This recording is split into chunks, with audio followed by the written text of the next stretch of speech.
কিস্তি থেকে অটোটা কিনছিলাম।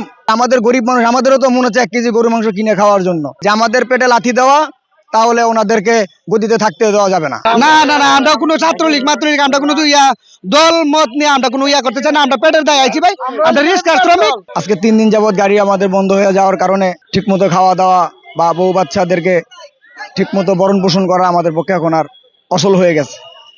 আমাদের যে যৌক্তিক দাবি নিয়ে আমরা আজকে আন্দোলনে আসলাম, আমাদের সমন্বয়করা যা বলেছে তা আমরা মেনে বিধি মেনার চলার জন্য চেষ্টা করব এবং অন্যদেরকে আমরা উৎসর্গ করবো যাতে রাস্তাগুলা শৃঙ্খলাগুলো মেনে চলে।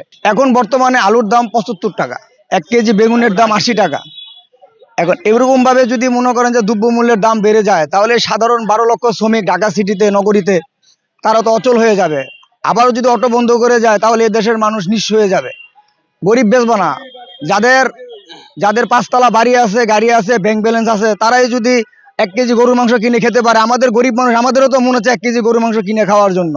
কিন্তু আমরা আজকে 6 মাস যাবত, 1 বছর যাবত মেয়েটাকে, ছেলেটাকে, বউটাকে, মাটাকে 1 কেজি গরুর মাংস কিনে খাওয়াতে পারি না। আমরা এতই গরিব, এত গরিব আমরা। আমাদের পেটে লাথি দেওয়া সরকারের উচিত না। আইন উপদেষ্টাদের কাছে আমাদের একটাই অনুরোধ, যে আমাদের পেটে লাথি দেওয়া, তাহলে ওনাদেরকে গদিতে থাকতে দেওয়া যাবে না। আমরা যে যে শ্রমিক মানুষ, আমরা অটো চালায় খাইতে চাই। আমরা সরকারে যদি আমরা একটা নির্ধারিত জায়গা দে যে আমরা মেন রোডে উঠবো না, আমরা মেন রোডে যাবো না, আমরা উল্লিগুল্লির ভিতরে আমরা অটো চালাবো, এমন একটা রায় দেখ, আর আমরা অটোটা ভিতরে ভিতরে চলতে দেখ।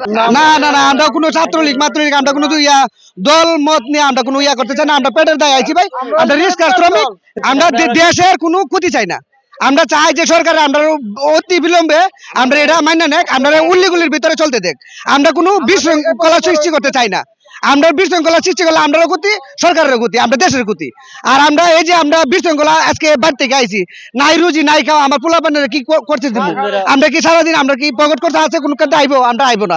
আমরা নিজে পেট খাওয়া মানুষ, আমরা নিজে রুজি করুন না, তাহলে আমরা সময় দিব কই?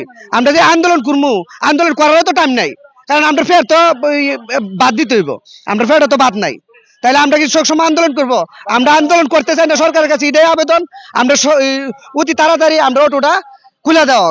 সরকারের উচিত যাতে এটা ভবিষ্যতে এরকম আন্দোলন না হয়, দেশে যাতে সাধারণ মানুষের অসুবিধা না হয়, বা গরিব মানুষের যাতে অন্য সমস্যা না হয়, বা খাবারের চলাফেরার সমস্যা না হয়, সেটার দিকে সরকারের অবশ্যই উদ্যোগ নেওয়ার উচিত। এখানে ছাত্রলীগ আসবে, যুবলীগ আসবে, আসুক, কিন্তু তারা রাজনীতির বিষয় নিয়ে আমাদের সামনে চাপতে পারবে না, কারণ আমরা রাজনীতি প্রশ্রয় করি না। আমাদের একটাই দাবি, আমরা পেট নীতির জন্য।